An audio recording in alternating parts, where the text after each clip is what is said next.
So this was a 200-year war. I mean, we talk about the 30 Years' War in Europe, or even the 100 Years' War. This is a 200-year war that raged between Islam and Christendom.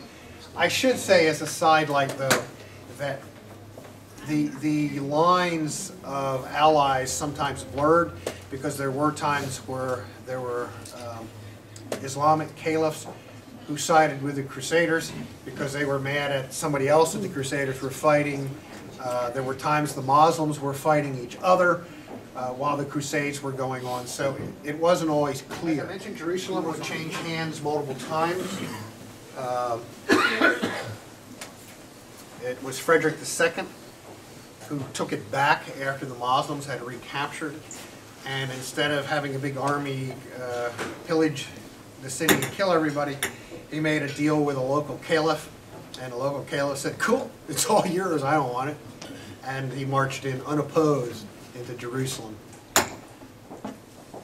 Crusader dream was dashed in 1291, we already talked about that. Constantinople itself would fall to Islam.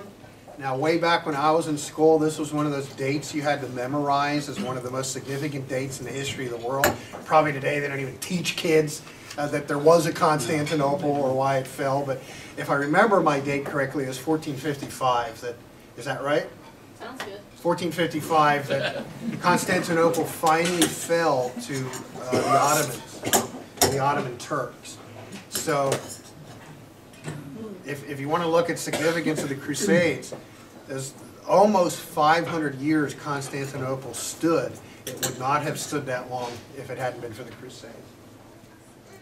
I think most of you would probably agree with this, that this enmity between the Christians and Islam would still be much alive 1,000 years later in the War of Terror. If we go back to the 19th century, there was a phrase that described the battle between Islam and Christianity. It was called the world's debate. So there was nothing new about the disagreements between Christianity and Islam. It's been going on for a long time. Of course, it's flared up and flared down over the years.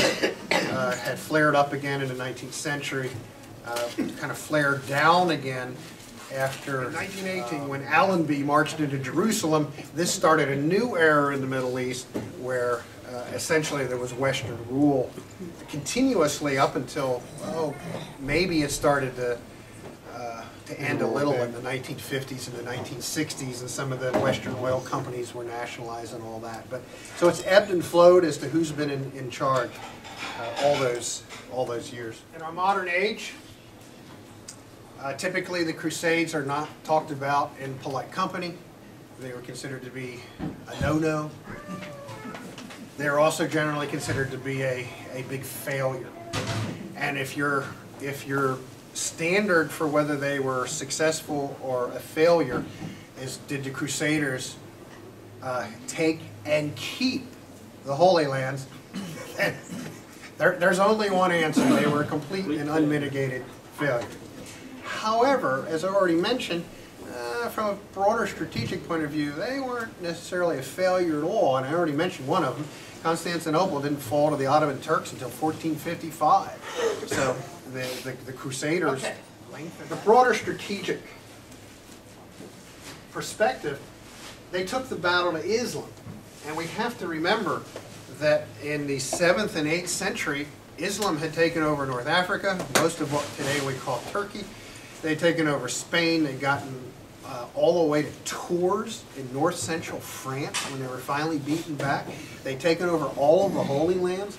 And all this time, the West is fighting a defensive battle against this onslaught. This is the first time that the West finally said, enough of this. We're going to take the battle to Islam. And they did. And even though eventually the Crusaders were kicked out of the Holy Lands, any of Europe ever fall again to Islam? Not yet. I mean, it may in the future, but Europe was safe after the Crusades were over. Another irony is Muslim armies several times tried to capture Constantinople and were not able to. The Crusader armies were, which they did it twice. So it's 1453. It wasn't 1455 is when the Ottoman Turks finally took Constantinople. So it's unlikely that the Byzantine Empire, known for its Byzantine complexity, it's unlikely that that creaky empire would have survived until 1453 without the Crusade.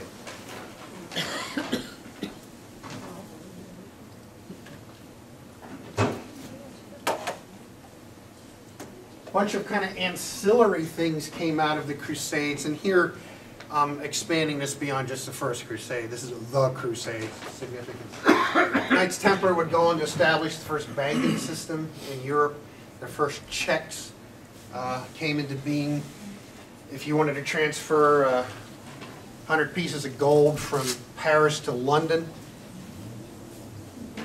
there was two ways to do it.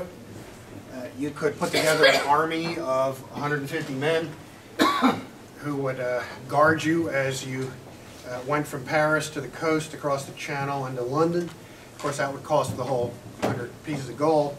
Or you could go to the Paris Temple of the Knights Templar. You could give them the gold. They would give you a piece of paper that was a check. You would take the check across the Channel, give it to the temple in London, and they would give you 99 gold coins in return, keeping a small finder's fee, of course, for themselves. Of course. The West would be influenced by Arab authors and poets, Arab science. How about the Arab numbering system, which we still use today? 0. It's 0, yeah, you're right. So that's one thing we can say came out of the Crusades. A big influence on the West was 0. Absolute 0.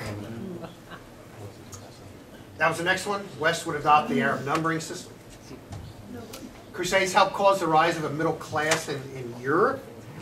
As we had this this continual cycle of Crusades, the 8 Crusades, a mercantile class or a middle class rose up to meet this.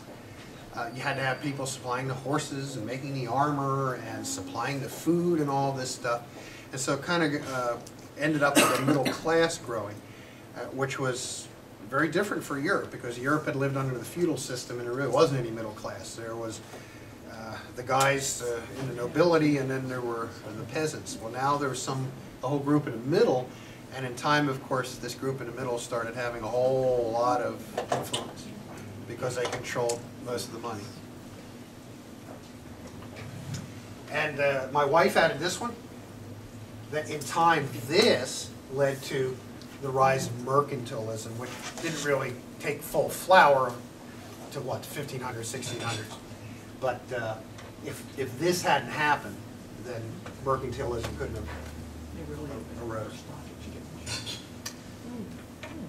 By the end of the Crusades, the Pope was the clear ruler of Christendom, not the Holy Roman Emperor or some other secular leader. We tend to think that the Pope always had total, complete control over Europe, and not really true.